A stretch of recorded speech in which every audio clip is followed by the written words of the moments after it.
gitawag og foundation, then completion katong pagkamatay sa cross, then inauguration katong pagkahimugso. Part na sa foundation sa Iglesia Katolika. Basa-basa Kripos Katoliko na ako'y hanaw.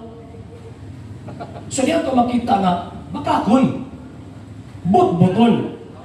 Number 2, ingon pa niya, namatay na si Kristo 30 pa daw, sumala ay nga Biblia. Oy, but-buton gihapon. Nga naman, kay ang iyang iba sa bracketing. Buti pasabot, ang event na hitabo, sukod sa 30 AD. Diba? Bracketing man na yung ibasa. Diba?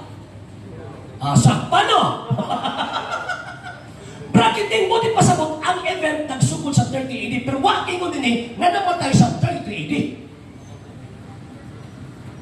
According sa the references, namatay si Kristo 33 supay sa counting ni Genesis 6:2 pagka but-buton yung atong nilo. Lain pagtawag ini argumento. Ewan pa niya, di tinuod kay Iglesia dito kung dito sa kinaghan daw kung badlungon, panaupo, pisyuso, nakahimo na ng hugaw sa Iglesia dito kung di Kristo. Nga na nagamaper di ay ang pagkaputli sa Iglesia dito kung di Kristo tungod sa mga membro.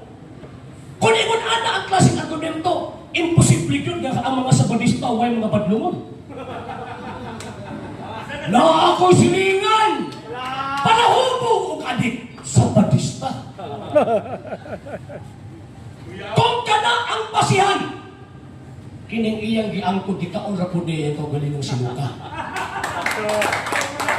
Mo bitaw gipangutang na ko sa kanina. Kung kitawag og nanaay nakasana sa usa ka sakop, nakapahugaw na si Iglesia gitungkol ni Kristo. Isa nakapahugaw, o niya kayang gusi ka mga apostoles na may hudas. Palpak si Kristo. Di ba ka ang tubag niya? Si Kristo puno palpak. Di ba pagkakon? O niya, sa para sa malang kasulatan, ewan pa ni San Pedro, bisag kamay bakak walay ni gawas sa bakbas ng Ginoo sa Kristo. Kasi siya ang kamaturan. Kung si Kristo ang kamaturan, kinibut-butot ang pagkakon. Anak sa rin, ako na siya awak. Di ba? Kahit ba? Napasigi basa, di na ko nagitukod ni Kristo ang Iglesia, tungkol nagitukod ako ni San Ignacio de Loyola. Ang ibasa, katong Society of Jesus, na din congregation ng itukod ni St. Ignacio of Loyola. But-buton gyapon!